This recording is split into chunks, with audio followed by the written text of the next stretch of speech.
Am I the a-hole for kicking out my girlfriend and her son after she invited her ex into our home? Plus update. Original post. Me, 35 male, and my girlfriend Sarah, also 35, have been together for 4 years.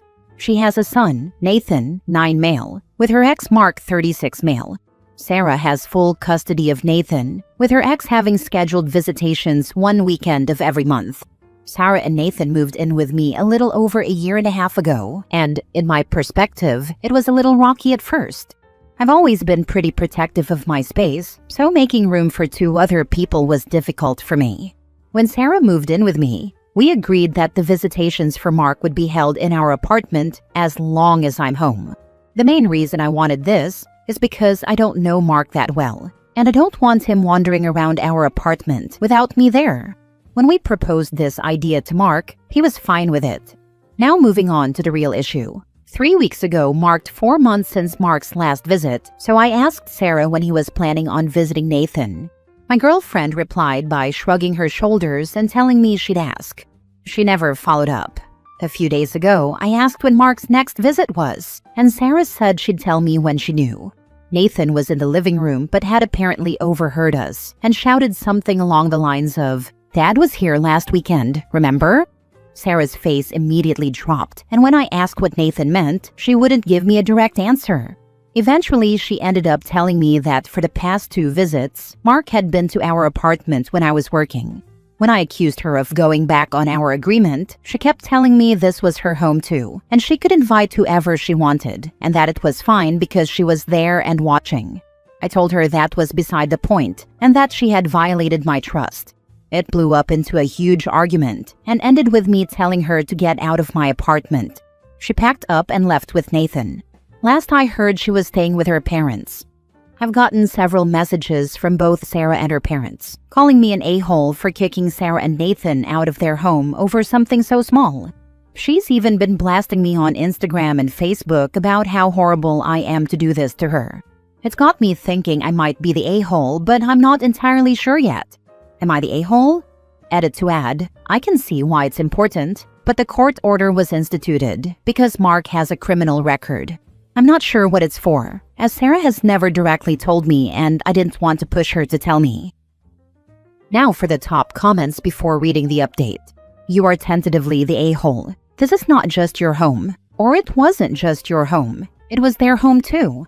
Nathan has a right to see his dad, and Mark has a right to see his son, no matter how crappy he is. I have first-hand experience. If you have made a family home, you can't just demand things like it belongs to you. It sounds like everyone was trying to keep to your rules, then hid stuff from you because you're being an a-hole. I'm fully aware that it was our home, but it was solely mine before that. There was only one thing that I asked for when she moved in, and it was that I would be here while Mark was here. Not the a-hole. Not only did she break the only rule you had, for whatever reason, but she lied about it multiple times, and seems never to have intended to tell you until the kid revealed the truth. If she had an issue with a single boundary you've set, she should have talked to you and renegotiated it, but she didn't bother. And I'm sorry, but letting someone move in with you doesn't automatically make you and them 100% equal residents in a house you own, especially when it comes to conditions that were agreed on before the move. Not the a-hole. The fact that she's now trying to smear you publicly is a manipulative tactic usually reserved for a-holes trying to drum up support for their side, to manipulate the other person into giving in on an issue, or harm the other person as much as possible as punishment for not giving in on an issue. That alone shows what kind of person she is. You dodged a bullet. Not the a-hole. She lied to you multiple times. And when she got caught, her response was to try to emotionally manipulate you into accepting this blatant violation of your boundaries. Even if this was entirely above board and she didn't do anything with her ex, though she wouldn't have had to lie if it was, there's clearly no respect for you here. Now for the update. I know it's fairly early in the morning while I'm posting this, but I got off the phone with my ex and figured you all deserved an update. First off, I wanted to thank everyone for the feedback and comments on my post. I didn't think it would get that much attention, but here we are. There were a lot of different opinions on who was in the wrong, but after going over a ton of them, I realized I wasn't as non-holy as I thought. Now on to the update, as I'm sure that's what all of you came back for. It's not too exciting, so I'm sorry in advance. Firstly, on Monday, I had a locksmith come by in order to change the locks, which I got the go-ahead from my landlord, and I ordered a new door camera that should be coming in sometime next week. After that, I hadn't heard from my ex until Tuesday, when she called me from a number I didn't recognize, her mother's, to apologize. She started crying over the phone, begging me to take her back and saying she made a mistake, and how awful it was being back at her parents' house. She complained that everything was a mess, and that there was a smell she hated. She even promised to never bring Mark over again as long as she could move back. I ended up telling her that she had lost my trust, and that I wasn't going to move past this simply because she was having a difficult time at her parents' house.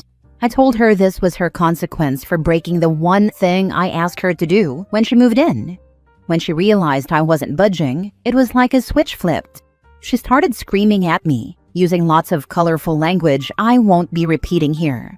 Among the list of swears, she told me I had no right to kick her out of her home, that I was criticizing her as a parent, that I was manipulative and ignorant, and that nobody would ever love me because not even she loved me. Before she hung up, she told me she'd get me evicted and take my apartment from me. I blocked the number after that. I ended up emailing my landlord to see if there was any way she could get me evicted. I'm not sure if I mentioned it in my post, but I've been pretty good friends with his son for a while. He ended up calling me and laughing about the whole situation, telling me that legally she has no ground to stand on since her name was never on the lease. According to him, she was simply a live-in guest until her name was added. Thank goodness it never was. Which brings us to earlier this morning, when my ex woke me up to call me, this time from her father's number, and repeated most of the things I listed above. Apparently, she had contacted my landlord and he had hung up on her. Thank you, David. By the end of it, I told her to stop contacting me and that we were over for good. I blocked her father's number as well. It's not the most exciting update, as I said earlier, but it's what happened. Some people in the comments suggested I talk to my landlord, which is what I ended up doing. So thank you to those people. I can't believe people criticized OP for having a hard boundary. Man doesn't want a criminal in his home, and that's supposed to be controlling? Give me a break. Not just any criminal, but one that is only allowed to see his kid via supervised and scheduled visits. I had my daughter's dad on supervised visitation for alcoholism, and it took so much proof just to keep him on supervision for a short period. Indiana, United States. From what I understand of the UK, it is just as hard getting permanently supervised visitation over there. Courts want children to have an unencumbered relationship with their parents. I wouldn't want Mark in my house without a man I trusted either. And it shows incredibly poor judgment on Sarah's part on at least 3 fronts. Breaking OP's trust, trusting Mark, and thinking her kid would keep it a secret. I'm not surprised to learn she's actually pretty emotionally unstable as soon as she's told no. Good job standing your ground. Keep ignoring the lunatics defending women and shirking accountability, and defend your peace. 100% this. Reddit is not the best place to look for advice on this. There is a high number of women and white knights defending other gals in these subs, no matter what crappy thing they do. When the defense is impossible, like in this update after she lost it on you, they will claim your post is fake, just to diminish the girl's, your ex, in this case, horrible behavior. Good luck in your next adventure. I am sure there is a good woman waiting for you out there. Next story. Would I be the a-hole if I get a divorce because my wife won't stop blaming me for my father and brother-in-law's deaths? A couple of years ago, I was out with my father-in-law and younger brother-in-law on a guy's night out when a freak accident happened. Someone lost control and crashed right into us. My brother-in-law died on the spot, while my father-in-law fought for a couple of days in the hospital before he too passed. I broke my arm and leg and almost died as well, but somehow I made it. This has destroyed my wife completely. The woman I knew and loved and married isn't here right now. She was a huge daddy's girl. She loved him, and they used to talk on the phone every single day. Every time he'd see or talk to me, he'd always tell me to take good care of his girl.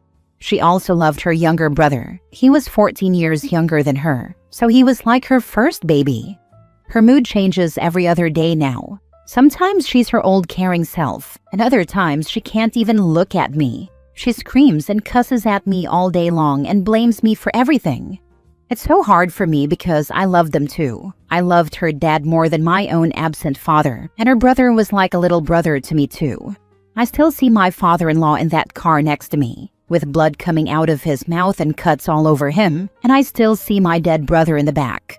Her blaming me for it all the time makes it a million times harder for me. She doesn't want to go to couples therapy or any sort of therapy, with or without me, but I've been going. With her blaming me, it's basically not doing anything to help me at all. I still love my wife to death, and I want to keep my promise to my late father-in-law to take care of his little girl, but I just can't do it anymore. It's too painful, and I believe it'd be better for her to not live with the person she blames for destroying her family. I think it'd be better for me too, and it might finally let me move on. Should I do it, or should I give her another chance? I don't want to put her through even more pain, but I think this would be helpful for both of us. Not the a-hole. We know she's hurting badly, but to blame you and refuse to go to counseling is completely unfair. Even without that, the way her moods are all over the place shows she needs it. Ultimatums are usually a bad idea, but not always. Have you considered telling her it's counseling or divorce? I haven't, but she refuses any help. You can frame it a few ways. I'd suggest something like, "You seem to hate me sometimes, and I seem to be a constant reminder of what happened. That's hard for me to be around, especially as I'm grieving them as well. If we can't go to counseling together, maybe we shouldn't be together." Resentment will grow on both sides. You need to work on you. You were injured and loved them too. It wasn't your fault. The other driver was at fault. Her blaming you is unfair. She's grieving, but it seems she'd rather you pass too. Leave, work on yourself and heal. Hopefully she can start to do the same. She did say multiple times she wished I died instead of them. I'm so very sorry you had to hear that. You lived, and that is a blessing. You can't stay with someone who wishes you dead. The marriage died that day too, for her. I know it did. I guess I just remember the woman she was, that I loved more than anything before all of this happened. It sounds like you know what you have to do. Find a lawyer, maybe set in motion a separation. That might give her the kick in the pants to get help. However, I don't know if there's a way back when she has said to you multiple times that she wished you had died instead of them. Where is her mom and other family in all of this? Anyone close to her that can get through to her? Do they know what she said to you? Her family don't blame me, and they've tried talking to her, but she isn't listening to anyone. Last story. Am I the a-hole for not letting my ex-stepkid stay at my house? I'm 34 female, and my ex-husband is 40 male. He has 2 daughters, 13 and 10. For some context, I've known them for 6 years and their mom is dead. My ex-husband and I are finishing up our divorce process, so we have our own custody arrangements. With our custody arrangement, we do every other week, but since our daughter is only 3, we let her go by whoever she asks for usually, as she's confused and doesn't really understand. Last Friday, he dropped my daughter off at my house and said he wanted to ask me a question. He told me that his daughters wanted to go to my house like my daughter does. I told him no, and that if they need something, they can call or text, and if it's really important, schedule a meeting. But other than that, no. He asked why, and I told him that as they have said I'm not their mom, I have a schedule that revolves around my daughter and not his kids, and that I'm not taking care of 3 kids alone every other week. I'm assuming he told his family and his daughter's family, and they have been calling and texting me and telling me I was cruel, and that just because me and their dad didn't work out doesn't mean I can't take care of them or be around them and stuff.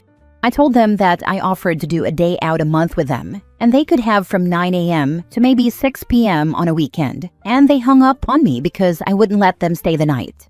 My daughter ended up coming back to me on Wednesday as she was sick and kept crying for me, so I went to pick her up. His daughters were there with their bags packed and begged to go with me until Sunday.